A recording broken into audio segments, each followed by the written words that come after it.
Public Service Commissioner Chip Beeker of Alabama has some interesting thoughts. Now, there was a meeting with two other commissioners, and they decided they wanted to speak out against the recent declaration that, or I should say the recent ruling against Alabama's same-sex marriage ban. Now, what do you expect? It's Alabama, right? Of course you're going to have angry hillbillies.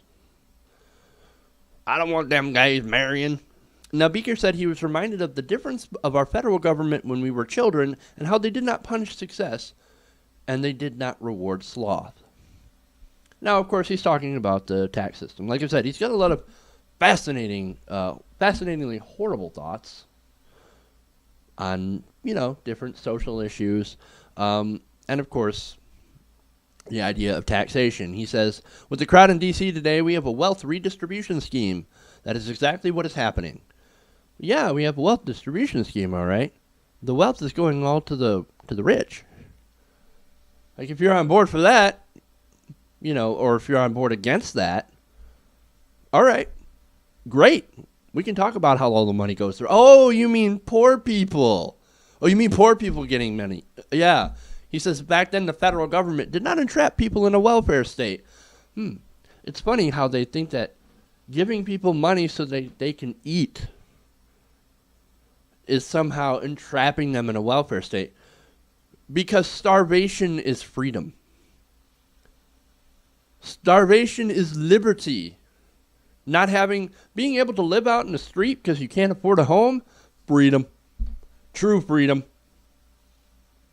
Until you get thrown in prison for violating anti-homeless laws. But hey, welfare state.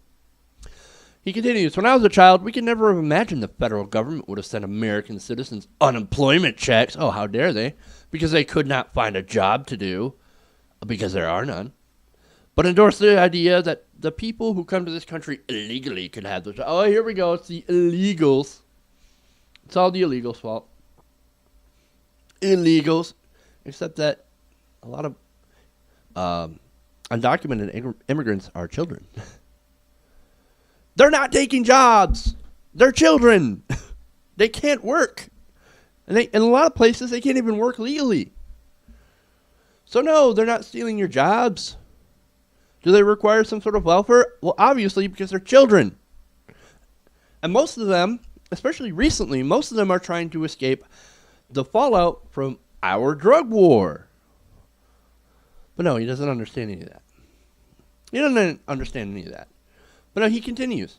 We see the moral decline in our nation. You don't have to look further than the schools to find it. Oh, here we go. Just this morning, it was reported that a daycare located inside a public school has been closed due to the threat of the measles outbreak. A daycare inside a public school? That kind of thing is unthinkable a generation ago. That is common now in some parts of our country. Yeah, in Alabama, where they have one of the highest teen birth rates in the entire fucking nation. Maybe you should look at your own fucking house. Maybe you should look at the fact that, we don't believe in birth control here, and we don't believe in sex education. And you should compare that to, say, I don't know, New York, that has compulsory sex education. And they put condoms and birth control readily available for students. And guess what? They don't have a teen birth rate that's nowhere near Alabama. So you want to talk about the idea that there are daycares and schools? That's because you guys are fucking stupid and are not doing what you should to prevent teen pregnancy. This guy's an idiot. But no, he doesn't blame any of that. You know what he blames? We got rid of God. Yes, well, of course, Alabama, right? You already knew what they were going to say before I said it. We got rid of Jesus in the school, and that's why we have all this horrible stuff happening.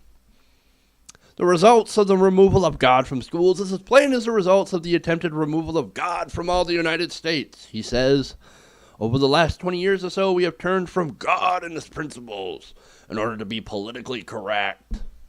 or, actually following logic and fucking reason. But logic and reason does not compute in this guy's world. It doesn't. It's not part of his world. It doesn't belong in his world.